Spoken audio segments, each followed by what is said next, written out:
സാറിന്റെ തിരക്കൊക്കെ കഴിഞ്ഞോ? ഇല്ല മിസ്, അത് സബ്മിഷൻ ആയിട്ടില്ല, അതുവരെയും ചെയ്ത് തീർത്തില്ല, അത് അങ്ങനെ ഇരിക്കുന്നു. അതുകൊണ്ടാണ് ഞാൻ സാറിനെ ശല്യപ്പെടുത്താത്ത, അല്ലെങ്കിൽ ഞങ്ങളുടെ റിസർച്ച് സ്കോളേഴ്സിന് ടോക്ക് തരാമോ എന്ന് ചോദിക്കാൻ വിചാരിച്ച. പക്ഷെ എനിക്കറിയാം ഒരുപാട് ഇപ്പൊ ഹെഡിന്റെ ചാർജും കൂടെ ഉള്ളതുകൊണ്ട് ഭയങ്കര. അപ്പൊ പ്രീതിയും പറഞ്ഞു സബ്മിറ്റ് ചെയ്തിട്ടില്ല എന്ന് പറഞ്ഞു. Sanjay, good evening. Sanjay? Yes, Johnson, am I audible? Yes, Hello? you are. Yes. Okay. How are you? I'm fine. Good to see you. Great. Great. We will wait for some more time. Sure. Right. Yeah. We also have YouTube streaming, so some people will join there. So yesterday more than 100 people were there on the YouTube. Oh, great. So about 60 or 70 were here. Oh, great. Your class intake is what is this class size? We have 2 streams, two campuses. In one campus it's 15, the place where I am, and my colleague is in the other campus where we have 30. All so right. 45. But then we opened it for all the other our colleagues and friends and other MA students. So that's so nice. Yeah. Okay, we'll wait for some time. Yeah, sure. Yes. Yeah. Yes.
Sir മറ്റേ ക്യാമ്പസിൽ തുടങ്ങിയോ class?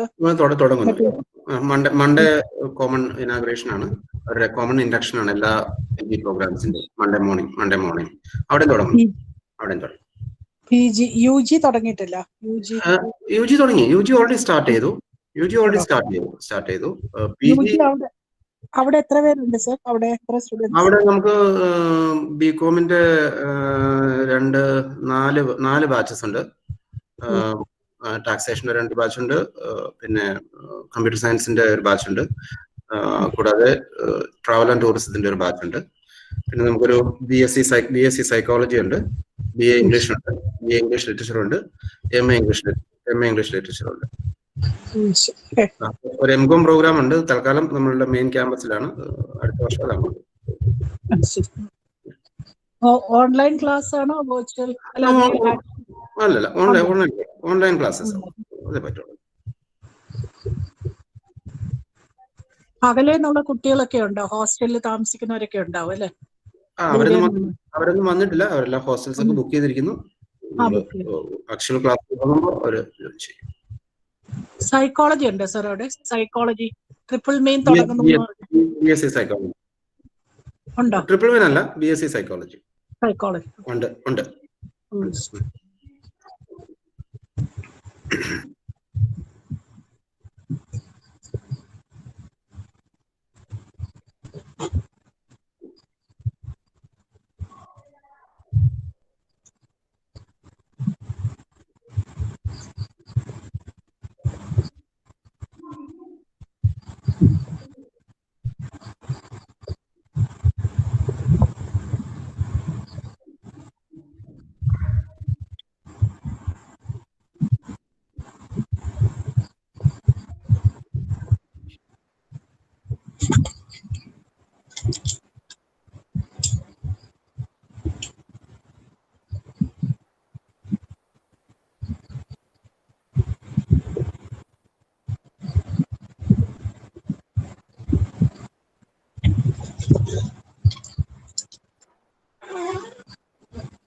Is my Yes. screen visible, Johnson? Yes, yes, it's very much.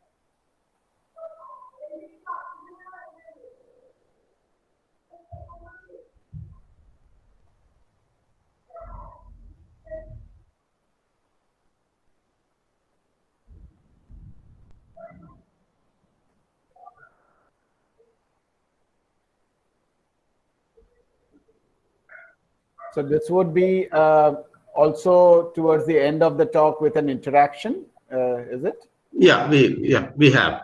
Right, right. Okay.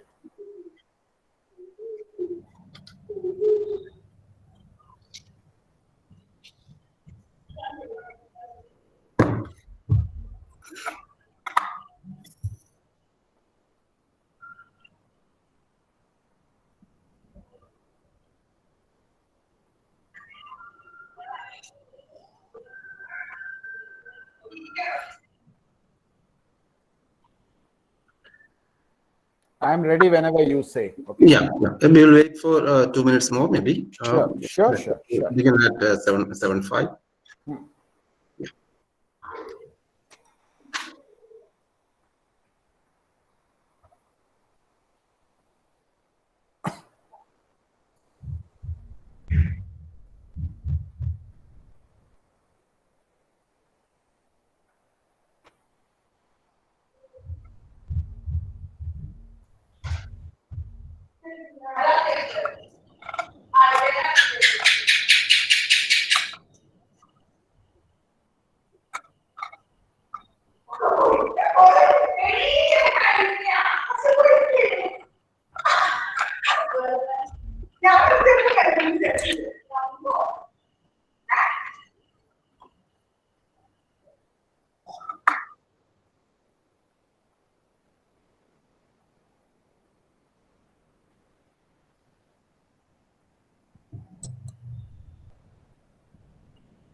Aravind?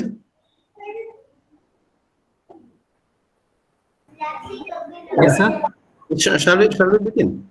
Yes, sir. Yes, sir. Yeah, we are ready. Sanjay, we shall begin. Huh? Hello, Sanjay? Yes. Yeah, we shall begin. Yeah. All right. Exactly. Yeah. Dear Dr. Sanjay, my dear colleagues, friends, and my dear students, I'm extremely happy to welcome you to this the final session of our orientation program. And we have with us our resource person, Professor Sanjay Mukherjee, Professor and Head of the Department of English and Cultural Studies, Saurashtra University, Gujarat. Dr. Sanjay was fortunate enough to get his education under the best professors of India, and he completed his PhD under Professor Avadhesh Kumar Singh in 2003. And he joined Saurashtra University in 1996, and he's a professor and head of the department at the moment. Dr. Sanjay has always been the topper in his studies, and he has won the Fulbright Equivalent Fellowship of the University of Louisville, Kentucky, USA, and he had been invited to the University of British Columbia, Canada, and he has been to many universities and educational institutions for lectures and classes. He has published 2 books and several articles, contributed chapters to several volumes of books, and he also has edited several volumes. Dr. Sanjay is also a creative person. He has published several poems. Many of them have been published in the international journals and magazines. From my personal experience with Sanjay, I can say that he is an accomplished scholar, and he can quote any number of authors and text very spontaneously, which would tell you about his extensive reading. I'm so happy to say that he is also a personal friend of mine, and we had the opportunity to be together for several programs of longer durations as well as shorter durations. Sanjay keeps very personal warmth in his relations, and he's always willing to help when you are in need of it. And I'm so happy that Dr. Sanjay is here for a lecture today. And on behalf of the Department of English, Sacred College, and all my friends and colleagues here and all my students, I welcome you for this lecture. I also take this opportunity to welcome all the colleagues from other institutions, from my own department, and all the students who have assembled here. Over to Sanjay. Thank you very much, Johnson. This was really a very warm and a very extended introduction that you have given about me. I hope I deserve this. And yes, I go back to our first meeting together in 2008 in Mumbai University for a refresher course. Very momentous, because that is when the Taj incident also happened. That's true. Yeah, and we had the opportunity yet to meet some very good minds in English studies, including Professor P.C. Carr, who had come and delivered lectures in the academic staff college there. I'm extremely humbled by this invitation that you have extended to me. These are times when we have been provided with this opportunity to connect, when actually we are confined. We are confined to our homes, to our places, and yet with the help of technology, we have this wonderful opportunity to reach out to our friends and meet other interested minds and people and get connected with them. I begin with a very humble clarification that my pitch of the talk is basically for MA students. This is an orientation induction program for them. And the points that I would be discussing today would be at a postgraduate level. So I can see that there are distinguished teachers here, and probably in the discussion session after the talk, we might mutually benefit from each other. And I'm pitching primarily, I'm talking to MA students here. Coming at the end of the series of talks has its own slight disadvantages, I can see, because a lot of things have already been covered. And therefore, I think that my talk would actually be a kind of a footnote to what has already gone on.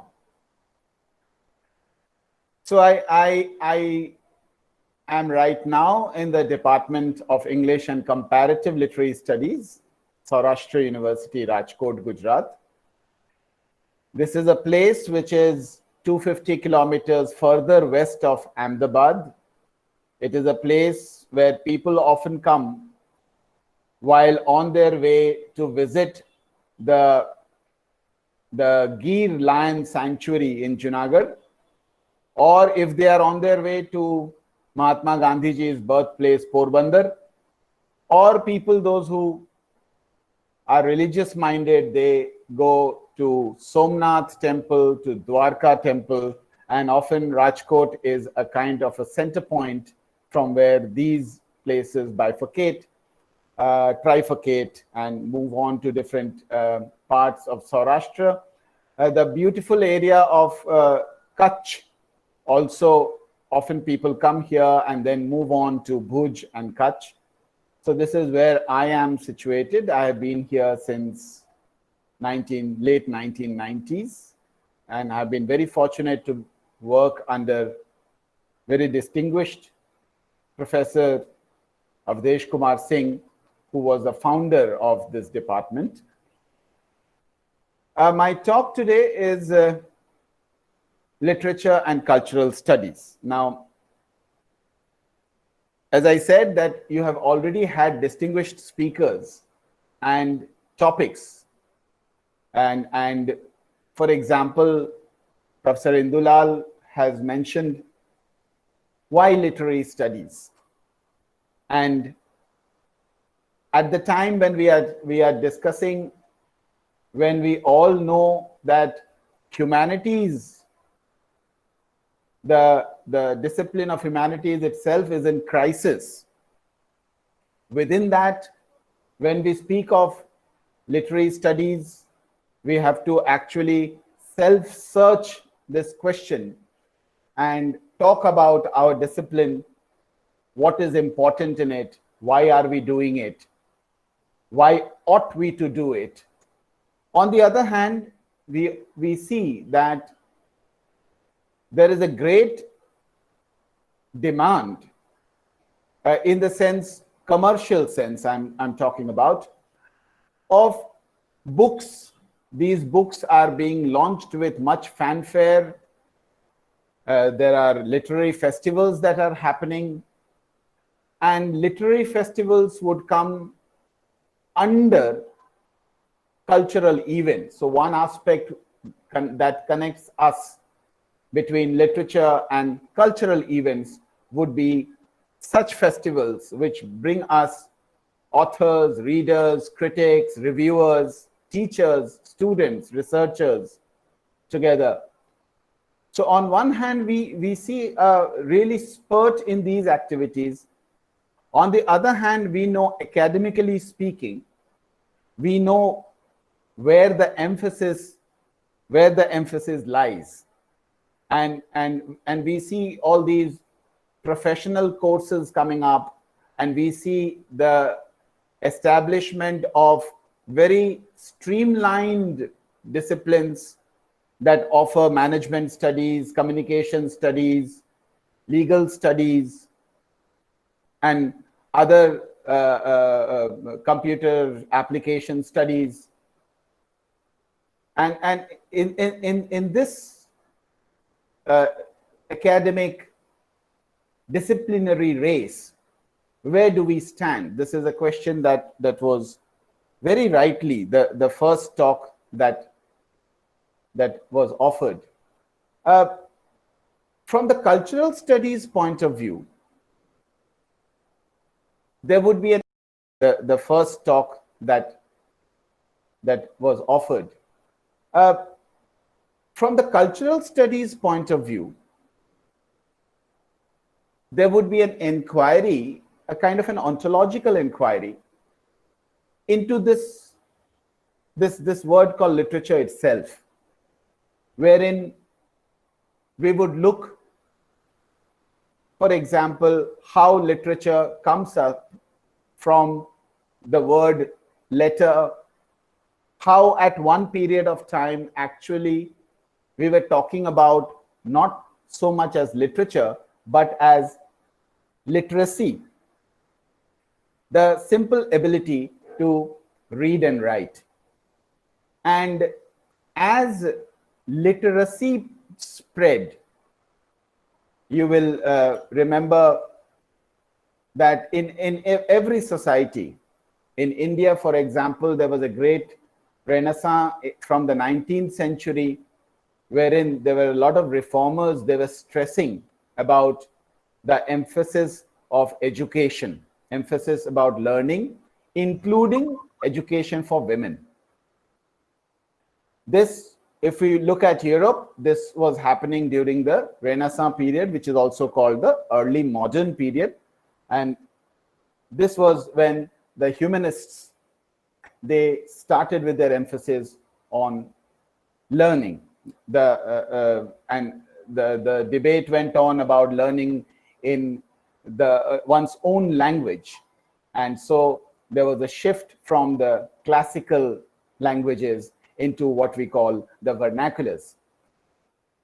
And of course, literature, when we say literature today, we often speak about the written word, very well knowing the fact that the printing press has a history of only 500 years old.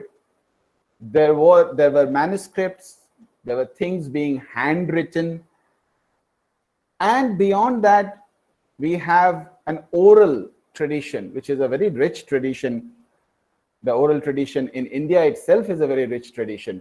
So when we speak today, when we connect today, literature, meaning books or the written word, we have to be conscious about the fact that this event itself is relatively new. So literature would then come as a kind of a polite learning. And we have within that the earlier mimetic tradition, that is to represent, to copy nature as it is, the older tradition, the mimetic tradition. And from there, when post-Renaissance, when gradually with aspects like anthropocentrism, we move towards the imaginative element that we associate with literature. So this is a kind of a backdrop that we also need to remind ourselves when we speak of today as a discipline, literary studies. We go back to the word literature, and in this perspective we discuss all these things that we have. A further inquiry would lead us to, when we speak of literary studies, we speak of institutions that were set up primarily for literary studies. And here I would mention two such institutions: the Académie de la Française, that is the French Academy, and as the story goes, that King Louis XIII kind of instructed his own Prime Minister Cardinal Richelieu, and he asked, for example, once two questions, that in order to make French language better or the best in Europe, do we have a French dictionary or a French grammar book? And we are talking about the early 17th century. This event actually finds mention also in Matthew Arnold's Culture and Anarchy. And Matthew Arnold sees this event as an event where the rival French society moved ahead by establishing such a cultural institution, the French Academy of Letters. And the French Academy of Letters established itself with two questions. The question was, and two questions regarding a kind of a national pride on the French language, but they wanted to know in order to authenticate the national pride, do we have an authentic grammar book, and do we have an authentic lexicography, a dictionary for that? And just as so, Cardinal Richelieu, what he did was he assembled scholars, and he started working on that. He was given a period of 2 or 3 years to do that. And just as he was about to complete these 2 tasks, the king had another idea. And king said, well, this language and a grammar book and a dictionary is all very good. But how do we know that works written in French are literary works? What would be the literary qualities? In a way, when we talk about now our own Sahitya academies, Indian Sahitya Academy and the various Sahitya academies of every state, we can see the structure of the Sahitya Academy borrowing ideas from this old French Academy of Letters. And the things that are debated would be, if there is a work written in a particular language, which is a recognized literary language, the work, how do we know this deserves to be called, or this deserves to be accommodated within literature? So this was a kind of an institutional beginning in our literary studies that we can think of. And the other case that we ought to remember is the case of the 20th century, when, as the First World War was raging on, people in Cambridge University, people like Hector Chadwick, Arthur Quiller Couch, supported by people like George Saintsbury, these are well-known names, they started deliberating upon that when this great war, later on came to be known as the First World War, when this great war gets over and the young soldiers, those who return back, they would find a very different kind of a world. The old world of certainties that has crumbled. It's a very different world they would be facing. And what can the English government offer as a kind of gainful engagement to this class of people? And then it was then thought that a department of, which was earlier as a department of medieval studies, should be renamed as a department of modern studies, in the sense of medieval languages, classical languages, they were fine, they were being taught. But in the new scenario that we have, we need to have the current situation reflected in institutional studies.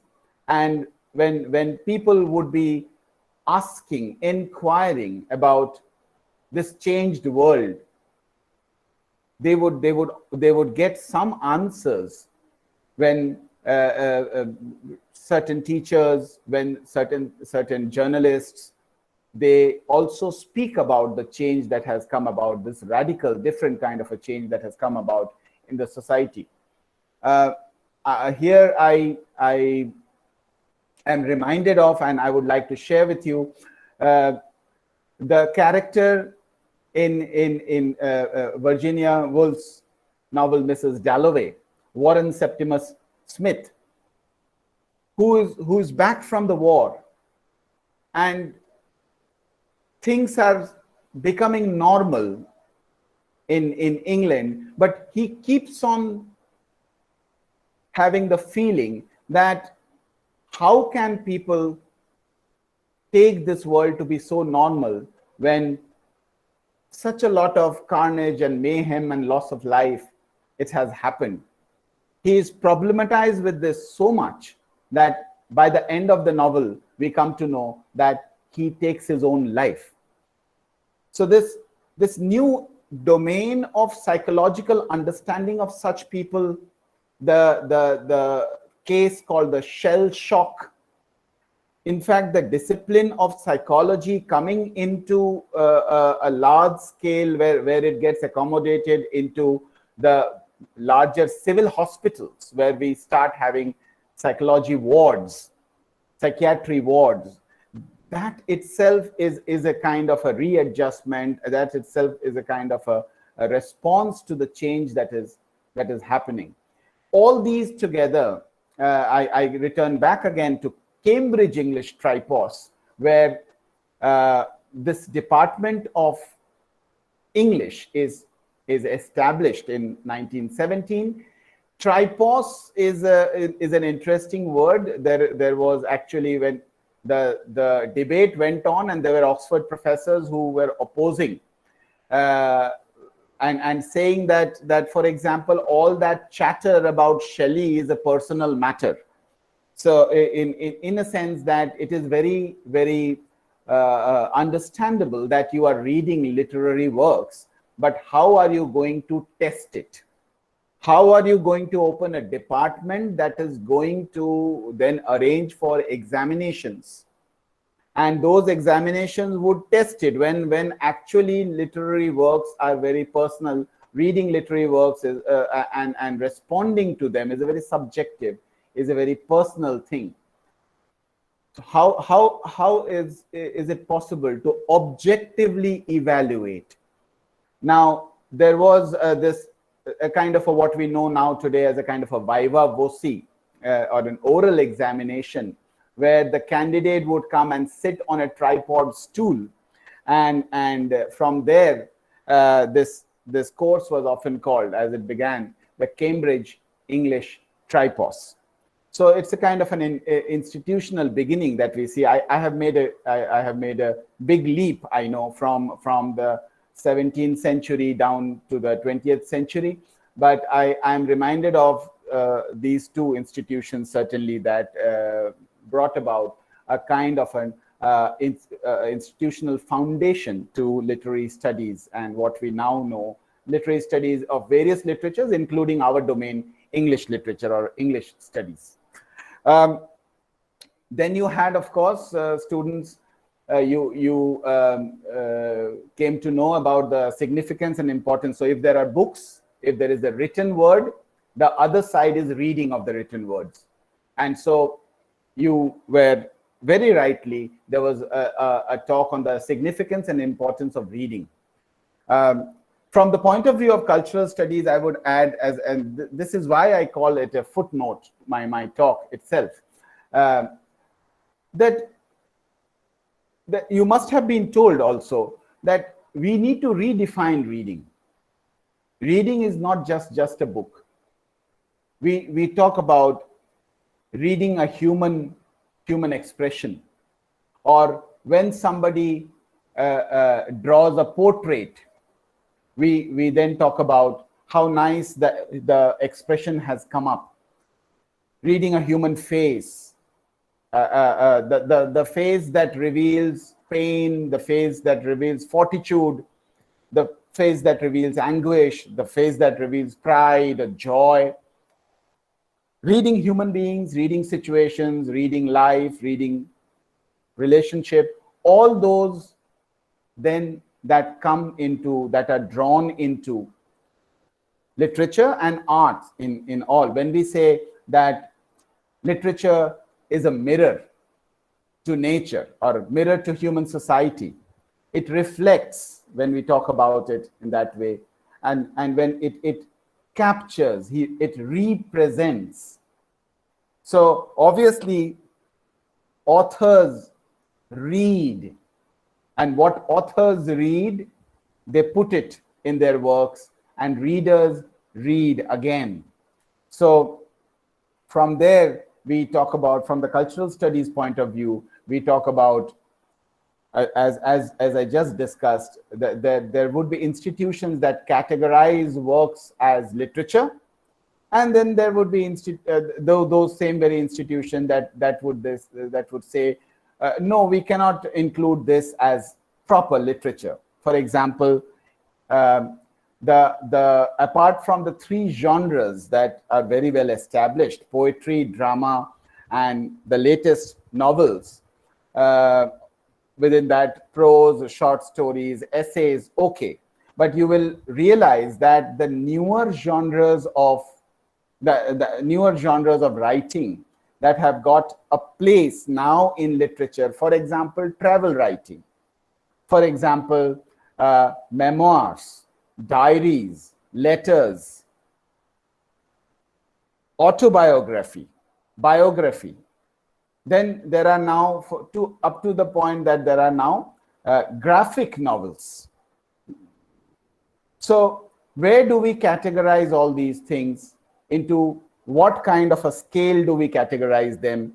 Then we have tabloids, newspapers. Newspapers deal with very, very serious discussions. For example, now that we have, since the last 2 days, we have the announcement for the latest Nobel laureate prize. We are having editorials written in newspapers that seriously they are discussing this latest American woman winner and her poems, and how she is also a very great teacher, and what are her poems like, and some very serious discussions that are taking place through newspapers. Reading is also when we not just use our eyes, but there was this great revolution of radio. Now we listen to radio probably as FM, but listening is also a kind of a reading. Once upon a time, and we grew up with listening to our grandparents' stories, grandmother's tales, grandfather's stories, the recounting of events that in the evening maybe somebody would the family would sit around and we would all listen what happened during the day. That is also a kind of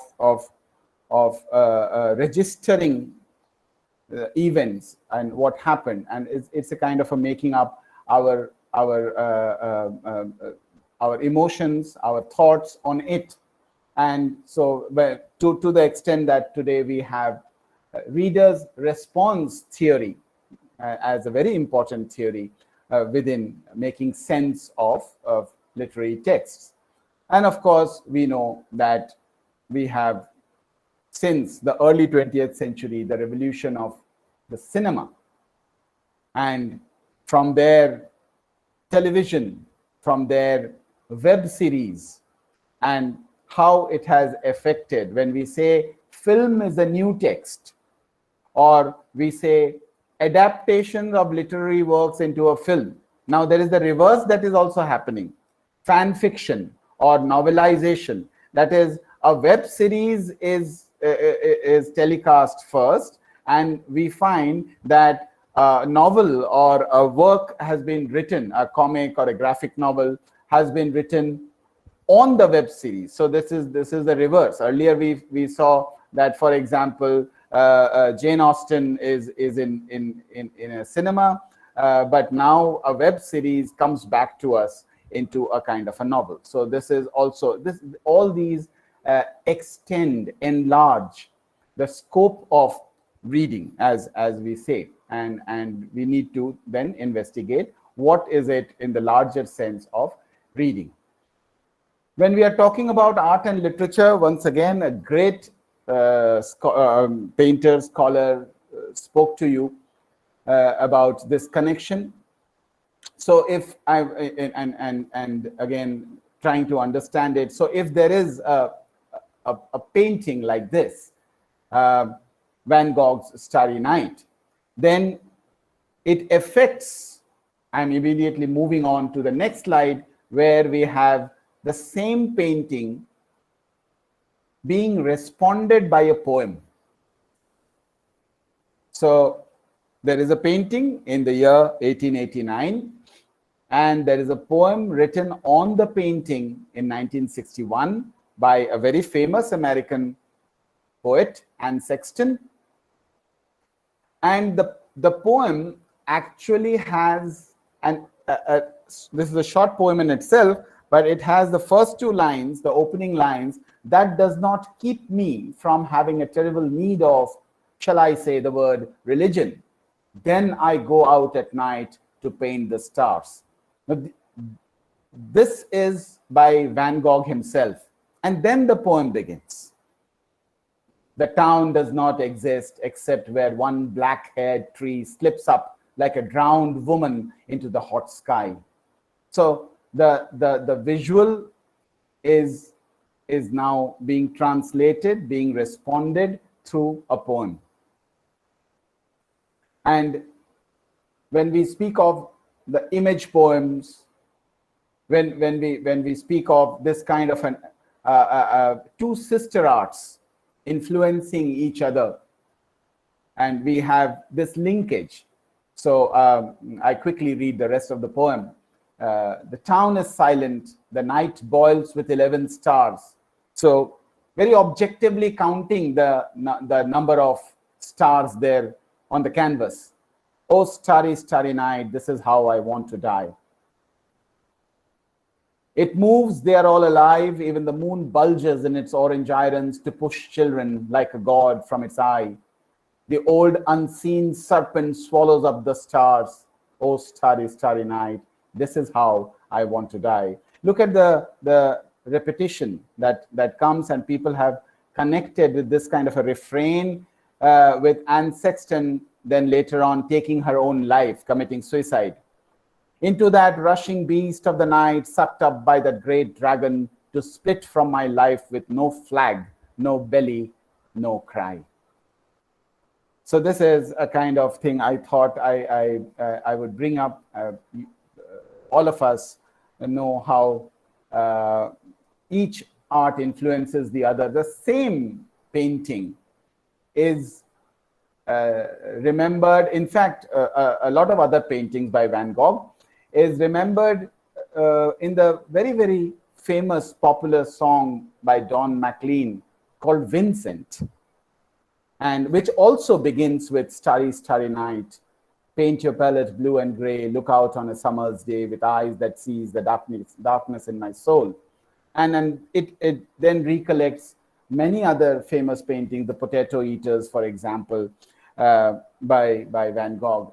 So here we find this cross connection, cross influence between these sister arts. And we also have, so if we have art is influencing literature, we also have instances of literature influencing art. This is an example of a pre-Raphaelite painting.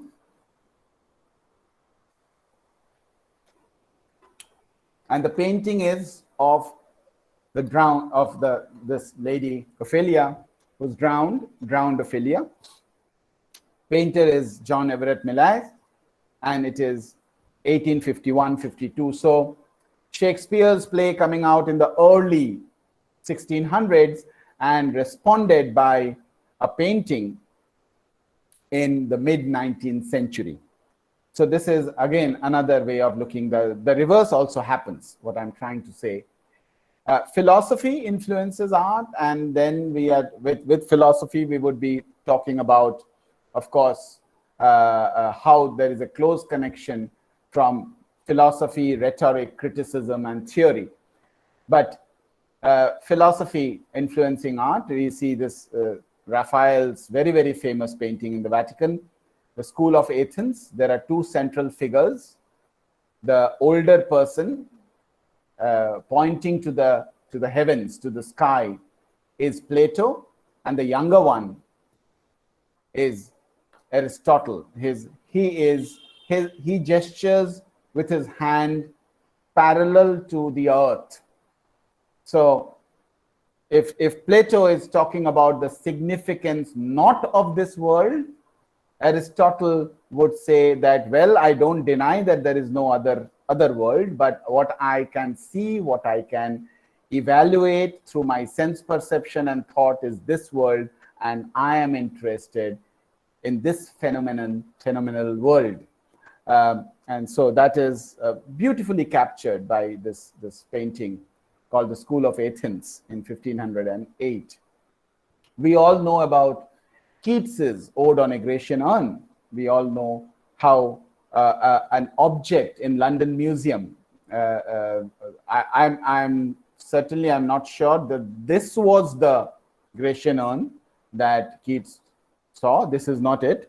But what I'm trying to share with you is, here is a piece of pottery, of china work, clay work, and terracotta on it, and a response that is given, beautiful Ode on a Grecian Urn. So writing, in a way, happens through capturing reality.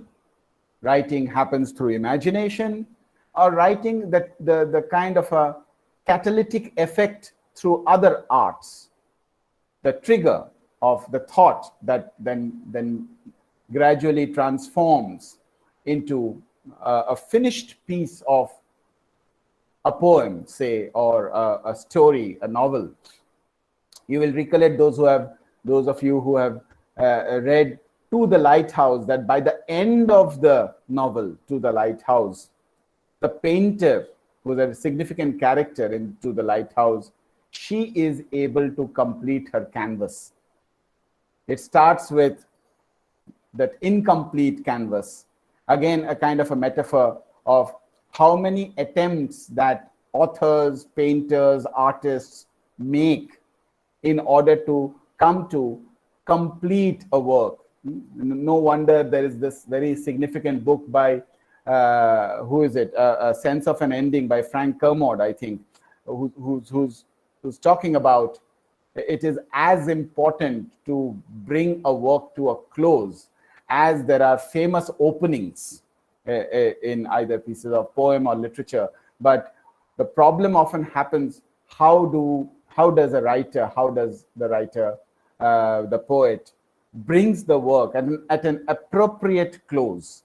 So this is also, these are discussions that we often have about literature, reading literature, or looking at a piece of artwork. Interdisciplinarity, of course, just as I told you about that, there was this great debate, Platonic debate, between philosophy and poetry, and the debate was about which discipline can claim to represent truth. And so Plato and Socrates, they debunked poets and said, now the way they represent the world is not the true way, and this is a kind of a logical inquiry has to be made, and truth went to philosophy. And yet we know that 300 plus years before Socrates, Plato's guru, Homer existed. And we are talking about people, these philosophers actually being problematized by the great significance that society gave to poets. Poets, as we all know, they were often considered as seers, as prophets, and poets were also considered as, if there is a creator in heaven, the other creator is a poet on earth. So that was a great debate that went on. The Enlightenment, with the post-Renaissance and the Enlightenment period, of course, with the rise of science now, and since then, science and technology seems to have taken a lion's share of what we know to be truth, which is debatable, of course. But science then kind of came up and sort of displaced both philosophy and poetry, and established itself as a domain that, if not today, has an answer to everything tomorrow. So this is the rise of science, and we are still seeing the effect with the discussion that we have now of the even artificial intelligence, and what way is human life going to be. affected by it. We are discussing about digital humanism. So from the humanism of the Renaissance period, the graph you can see comes down all the way to now. And of course, with the rise of an industrial commercial society, where from earlier poets, they used to have a very assured patronage, a patron. When poetry, I'm taking poetry as a shorthand for literature, all kind of literature, plays, playwrights, from being receiving an assured patronage, they moved out, as we say, into the market. And when you have to sell your product, then there comes this very commercial tag that your thing gets. Then the questions of ethics, morals, they also come. In what way these days we have, for example, debate about somebody winning a prize. For example, Bob Dylan, when he won the Nobel Prize a few years ago, there was a hue and cry that how can a popular songwriter and singer get the Nobel Prize, and what is the politics behind getting the prize and all that. And from interdisciplinarity, actually, cultural studies makes us aware that all disciplines of knowledge exist in a multidisciplinary kind of a domain. And when we speak of anything, we have to become aware of not watertight compartments, but a lot of things that impinge upon each other. And these days we see that there are guides and co-guides of two different disciplines, and one research is happening with at least two aspects, two disciplines being taken into account. So we exist and in a multidisciplinary world. We also exist with globalization. We exist in a multicultural world. And so this is, and of course, our response to works of art has to be from a multi-perspective, multi-dimensional angle. This brings us to the word culture, which, as very, very significantly mentioned by Raymond Williams in his very famous work, Keywords. He says it is a very, very complicated word, and it is one of the two or three of the most complicated words in English language. And how it comes to mean what it means today, from the 15th century, that is culture meaning going to agriculture. And one-time student of Raymond Williams, Terry Eagleton, also makes a joke that people say we have culture and you have agriculture, forgetting the fact that actually culture rose out of agriculture, tending of crops and animals. From there to the growth of the human mind, the expanse of human thought and imagination. So from natural growth to, in this sense, therefore, we speak about the binary, nature-culture binary, or often we say the nature-culture divide. And from Thomas More, the Renaissance humanist, to all the way to Samuel Johnson, increasingly people, thinkers, are using the word culture in this latter sense, in the growth of the human mind, or in this cultural sense, if we say the opposite of nature. From the root word colere in Latin, we have the word cultura, which is a kind of an agricultural sense. We have another connotation going out from the same root to establish colonies, not just to colonize. Of course, that is also one culture dominating over another culture. From there we have colonization, but establishing colonies also in that sense. So colonas. And also the word culture going out to worship, that is formation of cults. So that is also another meaning diverging from the root word collier. The French word that comes into couture or haute couture from where culture comes into the domain, say, of fashion, say, of the arts. And when we say, as T.S. Eliot often says, that the word culture is often used in a synecdochic sense. That is, if I say, for example, that today in the auditorium of the Sacred Heart College, there will be a cultural program. Obviously, when you go there, you form an idea that people would be singing, dancing, mimicking, short plays would be produced, playing a violin, or such cultural things would be under cultural program. You would certainly not expect, again, me coming and talking to you about culture. You would certainly not expect a lecture on culture. But the arts, fashion, food, etc., that we talk about, these are various aspects of culture. And this is where cultural studies makes us aware about that literature exists within what we say A capital, the arts, and all arts come within the umbrella term culture. And of course, penetrating everything is human life. So from literature to life, and from life again represented in literature. This is a kind of a cyclical journey we talk about.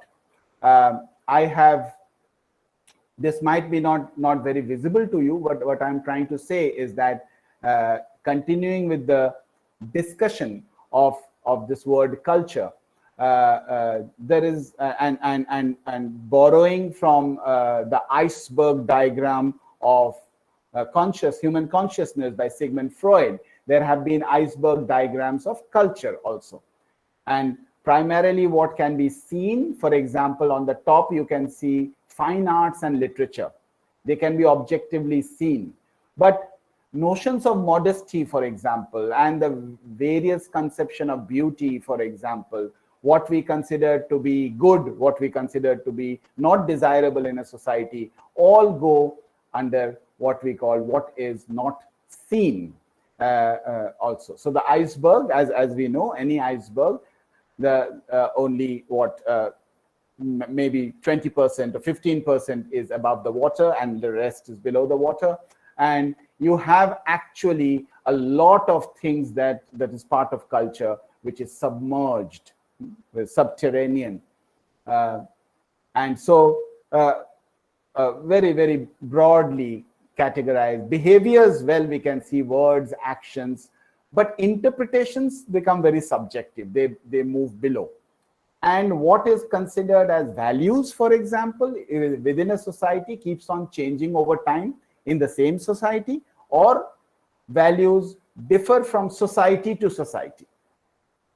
So those again are debatable, and we have all these you can see the arrows coming in.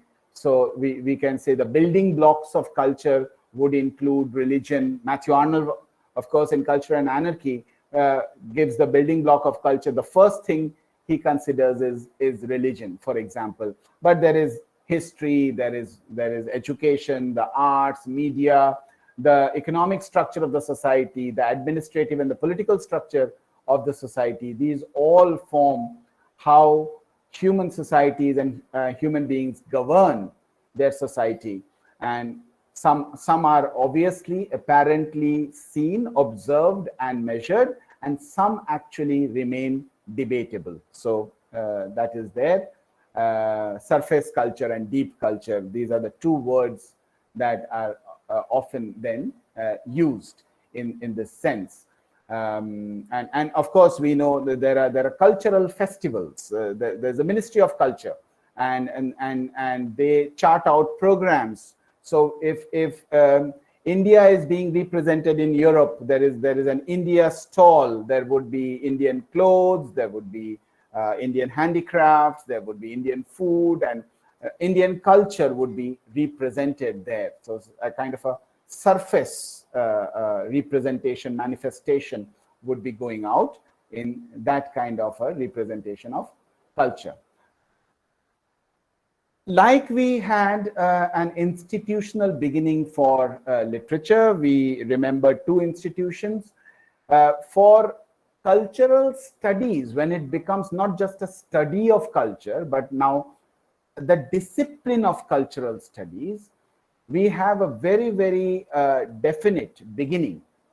That is, it began in Birmingham in the year 1964. The institution was called the Birmingham Center for Contemporary Cultural Studies. And with this establishment of this institution, actually, when after the Second World War, gradually Britain starts losing its power, and the power shifts to America and then Russia.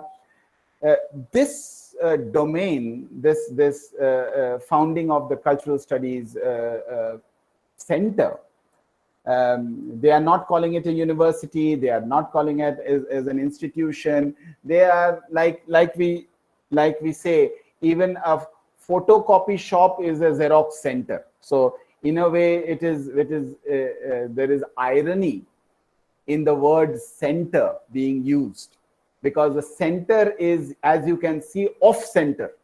It is not in London, it is in Birmingham. So it has been chosen very, very carefully. With the establishment of this center, Britain kind of made a point of academic, intellectual one-upmanship that was then followed. Institutes of cultural studies started being founded after that in America, in Australia, in various parts of the world. But here, in a way, England thought that it took a lead. And as I said, this beginning here, the other word, contemporary, is also important, where they focused upon not the canonical and the bygone. That is, for example, if we take literature, that is, we generally study dead authors, and feminists would say dead male white authors. So we generally study that. Cultural Studies Center asked a very significant question: what is happening with literature and arts, and what is happening in the cultural domain of the contemporary world, and why is nobody looking at it? How can we look at it? So they certainly brought in the term contemporary also to be studied, the actual realities that the lived life, the experienced life is facing through. And look at the word. It's not culture, because as we discussed, culture is the noun, is a problematic word. If you put it as an adjective, then it becomes slightly less problematic. Cultural, and study in the plural sense, studies. And also look at it in a way, when we say Department of English, the genitive that we use, instead of that we are I mean, these people are using very carefully the center for, because cultural studies as an institution has not yet been established. So as if the center has gone out in search of. So it is for, it is running for the establishment of cultural studies, and not already that the discipline like English exists, and so we are a department of English. So it is, instead of that, it is for, searching out for, trying to establish itself. This is a very interesting beginning with people like Richard Hoggart establishing the center, and Raymond Williams, as I mentioned, was a very important brain behind this also, with the Center for Contemporary Cultural Studies. Before cultural studies getting institutionally established, therefore, culture could have meant tending of crops. As I said, what are the building blocks of culture? There would be musical programs, theatrical events, book launches, cuisine festival, etc., etc. culture would mean that. Culture would mean education, culture, our reading, writing, and the humanities at large. This would mean, however, after cultural studies, one of the problems that Terry Eagleton, for example, mentions is that if you are offering a course in cultural studies, then what do you leave out? So you look at ethnic studies, you look at all kinds of discourses, you kind of look at the political science, the economic affairs, you look at gender studies, you name it, and it would be part of religion, for example, theology. It would be discourse. It would be no particular discipline can actually, whatever is constructed by human beings as opposed to nature, whatever is man-made and therefore needs to be studied or impinges upon reality, impinges upon life as such, can be studied. And therefore, it is like that.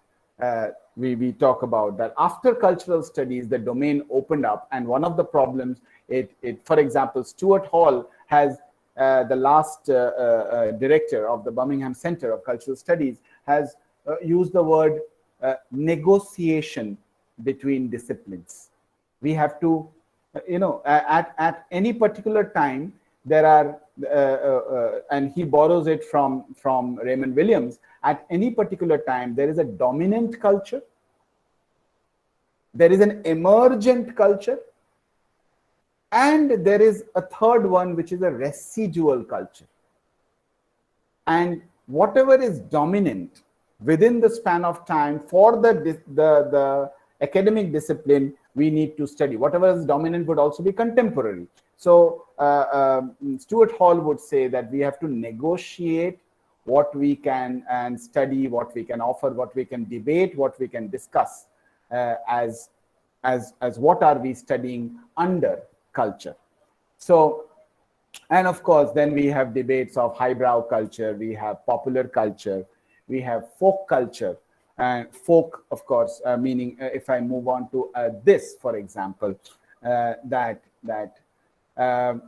we have often what is called what one of the famous English teachers in Cambridge, Frank Raymond Lewis, F.R. Lewis, would say that the decision about culture is always in the hands of a minority. And later on, there was a great protest against this, that when Raymond Williams wrote an essay, Culture is Ordinary, for example. So elite thoughts about culture and the popular practices, beliefs, interactions, debates that happen with ordinary people.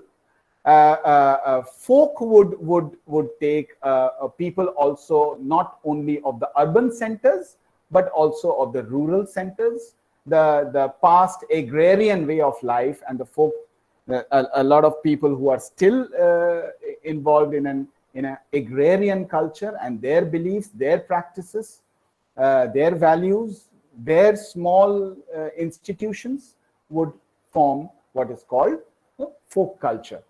And this is just one example that what started off as a folk culture, very importantly, in America, Halloween is such a popular, such an important day of celebration, not just in America. I would say that Guy Fawkes Day has been overrun by Halloween now in England, and a lot of people are very, very enthusiastic everywhere in the world about just one day of dressing up and observing, having fun at a Halloween party.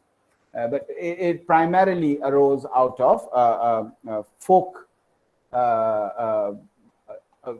belief, folk way of remembering, which is not organized in the under Christianity, that is which has elements of the pre-Christian, the pagan also into it.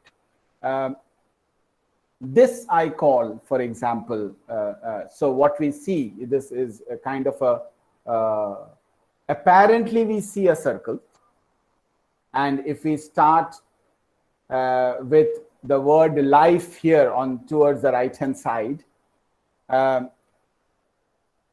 we live a life, what is called the lived life. Right now you are experiencing an event. You are listening to me, I am speaking to you, not face to face, but you are experiencing an event. This experience, if you record it in some way, there is obviously a digital record happening. But if you then go back to it, if you critique it, if you write about it, we will come into the next stage of literature criticism. And then we can form a very important discourse on it, that is via theory, that is theory would contemplate upon literature and criticism. So it's a kind of a meta language on language already used. And from there, certain orientation, certain ideology, and ideology might go into the domain of power also, in the Foucauldian sense, and institutional power and all that. But a development of a discourse might also take us. But in the end, of course, we would be talking about words. And we would be talking about, coming back to our domain of literary studies, whether ultimately words are adequate or they are inadequate to capture life, to capture experience, to communicate, to say to one person, send a message to one person and reveal one's mind. Are words enough? I am reminded of the poem, the love song of J. Alfred Prufrock.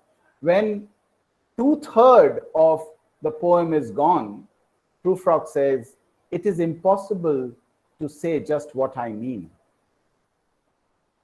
You know, he has been talking to us in the room, women come and go, talking of Michelangelo, let us go then you and I, this and that, this and that. And then suddenly 2/3 of the poem is gone. It is impossible to say just what I mean. But as if a magic lantern threw a pattern on the screen. And he says, if there is a magic lantern that captures my thoughts instead of me being forced to use words, where I find the moment that I use words, it is not possible to exactly capture what I mean. In that sense, whether words are adequate or whether inadequate. In the postmodern world of literature, in the postmodern writing, we often say this is a very conscious way of putting words. The writer is conscious that it is writing after all. The writer is no longer confident that whatever the writer says captures life, captures experience. It is, in that sense, putting it only through a medium, as Eliot would say in his famous essay, Tradition and the Individual Talent. The poet does not have any emotion to express. Poet only has a medium to express. So coming back, it's a cycle of life. It's how we go about it, but it has also many gaps. That is how I would interpret it. And as an example, I offer, coming back to our own domain of literature. Here is a poem, very famous poem by a very famous poet, Emily Dickinson, who never titles her poems. It is a poem variously numbered 260 or something like that, because there has always been a problem. Nearly 1750 plus poems Emily Dickinson has handwritten and stitched them together, and then they have come out in various versions. So which is poem number what is also still today a debate. But the poem is this. There is a very short poem. I'm nobody. Who are you? Are you nobody too? Then there's a pair of us. Don't tell. They would advertise, you know, how dreary to be somebody, how public, like a frog, to tell one's name the livelong June to an admiring blog. The desire then by this poet, who believed in not publishing, probably 5 or 6 of her poems were published in her lifetime, that too by the endeavor of people around her and not by her. And here is somebody, and yet she very meticulously wrote 1700, nearly 1800 poems, and left a note for her sister when she knew that she's going to die, that, you know, destroy my poems, which luckily, fortunately, was not carried out. So you come, I mean, this world is full of beautiful, excellent pieces of writing. You make your own selection, you enjoy, and now I am particularly addressing to the students who are joining MA. You enjoy this journey that you have chosen to come in. Nobody has gone to your house and dragged you into this very, very famous and wonderful institution, the Sacred Heart College. And you have on your own come here. You have appeared probably in an entrance test. And as I was asking Dr. Johnson, that there are only 45 students who can enter. So you get an entrance, or many are left out. Many would be thinking, oh, I'm unlucky, I cannot come in. So enjoy these 2 years of your MA life and read, enjoy. Also keep in mind that whenever you read, it is very, very important to read, but it is equally important to share at least one good line of your reading with somebody. And that is also probably a cultural thing, to pass on something which is very significant from one generation to other. So read, enjoy, have a great time. I thank Sacred Heart, I thank Dr. Johnson for inviting me, and I hope this footnote of a lecture was worth it. And this is a very cultured namaste thank you that I offer to you all. Thank you, Sanjay, for that very vivid and lucid presentation of the relationship between literature and cultural studies, and also the basics of cultural studies. And I believe that the participants must have benefited much. And now the floor is open for discussion. You can ask your questions to Dr. Sanjay, and we will have some time to discuss. Yeah, please. I would be happy to share whatever is in my capacity. You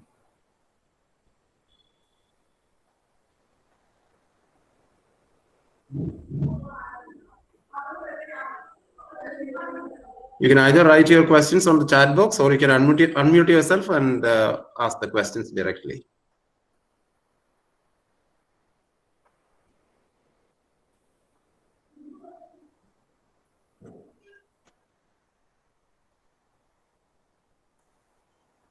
Hello, sir. Yes, please. Umesh Solanki. Umesh, sir. Oh, yes. Great, Umesh. Please.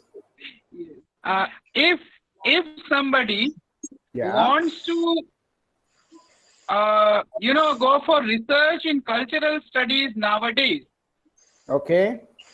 I mean, is there any suggestion, sir? Well, it is a domain that has wide possibilities for research. People are actually researching on it. You have to be, because when you put your objectives of research and put your hypothesis for research, you have to do some pre-reading and focusing on what aspect. Is it going to be the interdisciplinary aspect of literature, history, literature, culture, gender studies?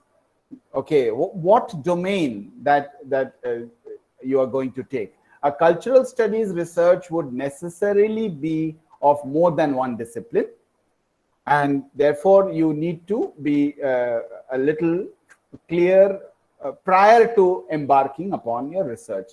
I can share with you some of the, Umesh is a student of Dr. Johnson of our department, and he is now an assistant professor in a place near Junagadh. So this is benefiting him also, and thanks to you. So I can, Umesh, I can share some of the significant works with you also. I would be happy to do that. But at this moment, I can say yes, research on cultural studies. You see, culture is being researched in the Department of Sociology, Anthropology, Political Science, Philosophy, Literature. So it's economics, for example, and it is itself an interdisciplinary thing. Thank you. Sir, good evening. Thank you. Yes. Sir, this is Swani. Oh, hello, Dhwani. Dhwani is from Bhavnagar.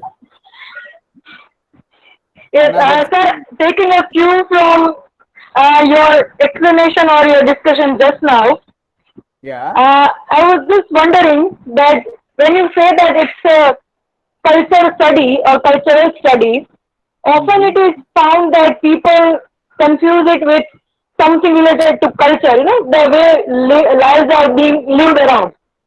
So they generally say that, oh, okay, you are studying lives or the cultures, festivals, everything of the people around.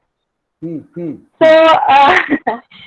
do we have such a kind of distinction that how we can tell people or how we can discuss with them that this is a part of cultural studies, but not actually culture studies? Okay. I think in my talk, I did briefly mention about this great critic thinker who is also a cultural critic, T.S. Eliot, talking about culture in the synecdochic sense. That is, so we have to be, again, as I said, we have to be focused upon which aspect of culture, and the researcher, the person would be, whether it is more towards literature or the plastic arts we are talking about, performing arts we are talking about, fashion, cuisine, history, sociology, what is it and what aspect you are looking at, you are focusing upon. There is, for example, I am aware of that you are interested in riverine culture, for example, the life on the banks of great rivers. So now if you are going to study that, there would be literary books on that, there would be historical books on that, there would be sociological books on that, there would be the commerce and trade going on, tourist places, the famous the banks of famous rivers and all that. So which aspect, the pollution effect, the environmental concerns, for example, everything would be part of it, and you have to then, prioritize your studies and mention that. Thank you. Thank you, sir. I have, I can see in the chat box, works of translation transmit cultural knowledge of a particular region. True. However, authors like Haruki Murakami, for instance, is known for his Western cultural references and therefore criticized in the Japanese cultural scene for not being traditional. So do you think that works like Kafka on the Shore often try to incorporate Western cultural references in order to find resonance globally, or are they trying to underline the impact of globalization? Oh my God, very good. Ria, this is, you know, when we speak of culture, it is a dynamic element. Language is a dynamic element. Globalization per se is a more recent phenomenon.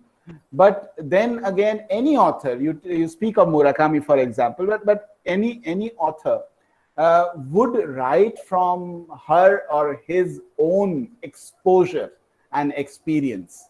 And people, now that is what, it is not traditional enough. What are traditional values, as I showed you in that diagram, which is below the surface?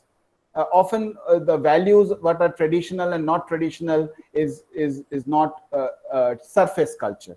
It is in the iceberg, it is below the surface.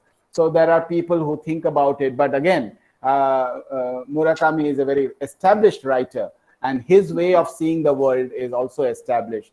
So as a writer, we have to take note of that. I hope in a way I am, in a small way, I'm able to answer your question.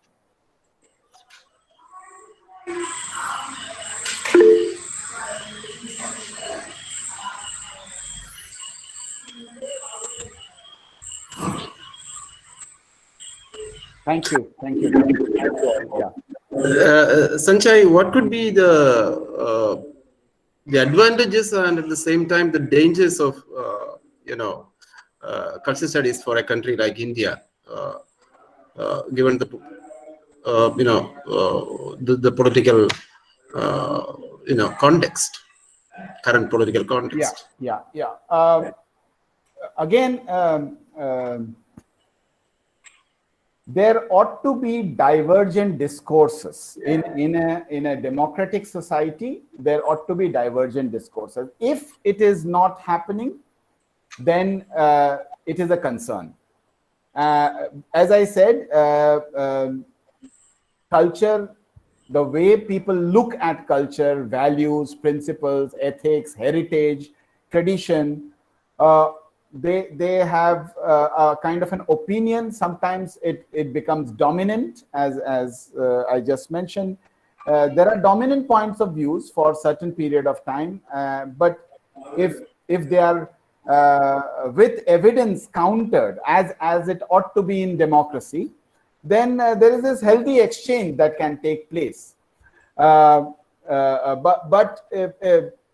often we also keep asking, in the fundamental sense, the freedom to disagree, for example, which ought to be there in a society like ours. It has been there. There have been dominant discourses. There have been other discourses that are coming up.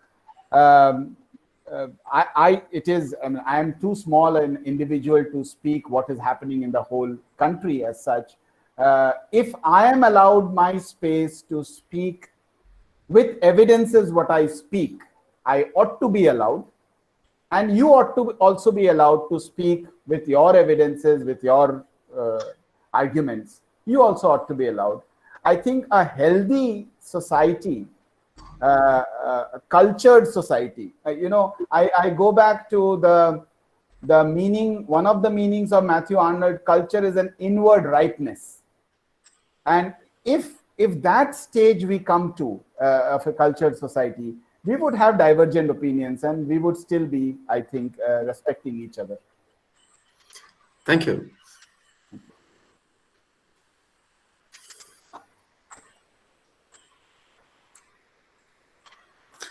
Sanjay, Albina has a question. Yes, please. Yeah. Is the language used an important element in cultural studies when taking up books? And if it is, so how much effective would be translations?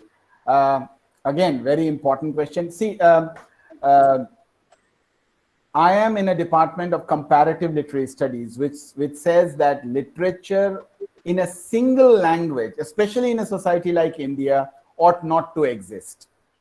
There are so many languages, and any geographical locale in India, there are at least, and therefore there is a 3-language formula devised with great wisdom, I would say, because we are our language at a particular place, then the legacy of English that has come, and another language always, whether it is the domination of the Bollywood or whatever you say. So we come to know about world literature only through translation. There can be a debate whether it is a good translation or whether it is a poor translation. Remember that single author and single work of literature has been translated multiple times. So language, yes, we are in the domain of language. Everything is ultimately brought out, expressed, revealed. The word reveals the world. So yes, it is important. Translation, if you are interested in translation, you ought to be. It's a very good field. There's a lot of now focus coming into translation. There are special publishers bringing out books on translation, and so be interested in that, pursue that, and I think it would be very rewarding. Sanjay, you have another question from Malawi. Paul Gilroy has said that those who have been excluded from formal politics and any form of economic activities take culture more seriously. Oh my God. How far so you think cultural studies express the oppressed? Well, this is a very important question. The question is, who considers which institutions do and which behaviors in the societies they take note of? I think right from an individual, and for example, this COVID times has made us very aware. For example, if our house help people who are not very educated, they come from a certain class, and during lockdown, you say that don't come, and people cannot come. So are you humane enough to continue their salary or not? Is it that is also part of behaving culturally with? So from the individual at a specific situation to formation of discourses and intellectual essays written about it, it is a big graph that we talk about. When the cultural studies institution was formed, it was formed with a specific idea that canonical culture has been often spoken about. Let us talk about this other, the oppressed, the neglected, the marginalized. In that sense, of course, there are institutions that are responsible healthily to bring the margin, as Derrida would say, the margin center discourse, to bring the margin, if not in the center, then towards the center.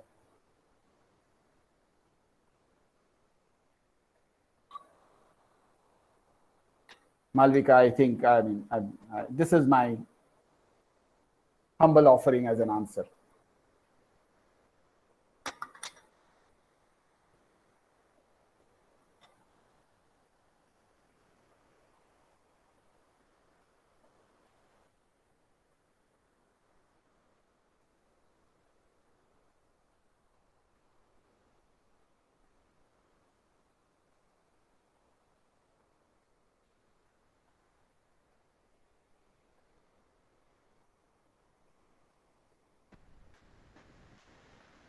Any more questions or clarifications, additions, please?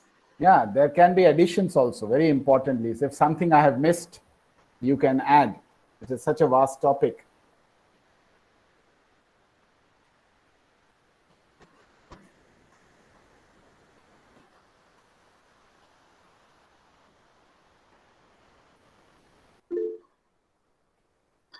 If there aren't any more questions, I hope maybe we can wind up. Yeah.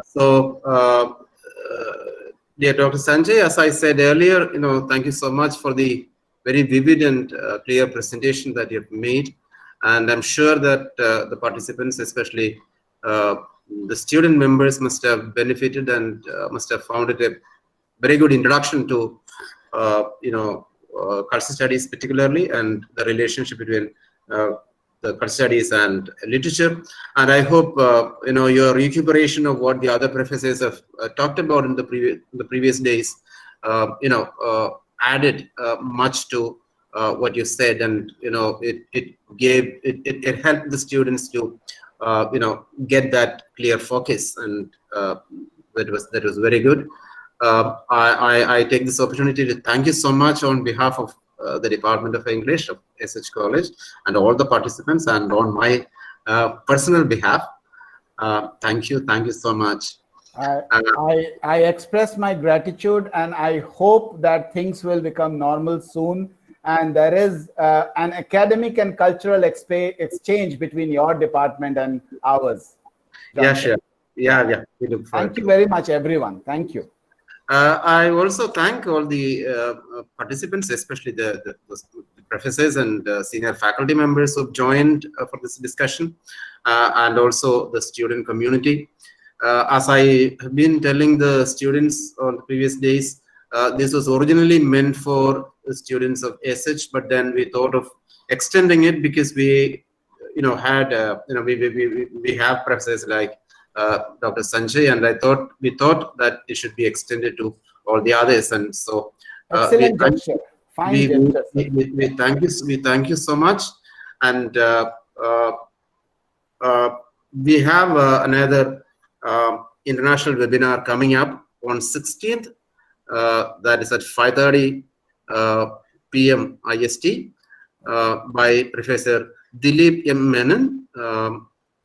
Is from Johannesburg, University of Witwatersrand, I suppose, from Johannesburg, and he will be talking on theory from the global south. He's going to talk on global south, which is an upcoming area. I hope it will be quite interesting. And this seminar is titled Shubi Memorial Seminar. Shubi was our young colleague who departed us for good. She was quite young. She passed away at the age of 35. So we have instituted this seminar in memory of her, and I request your participation. We will be sending you the brochure very soon, maybe today or tomorrow. So thank you so much, and we will have more seminars and webinars again coming up in November. We have 3 international webinars coming up. One on November 4th by Professor David Livingston Smith from the University of New England. Then on 11th by Professor R. Radhakrishnan from Irvine University.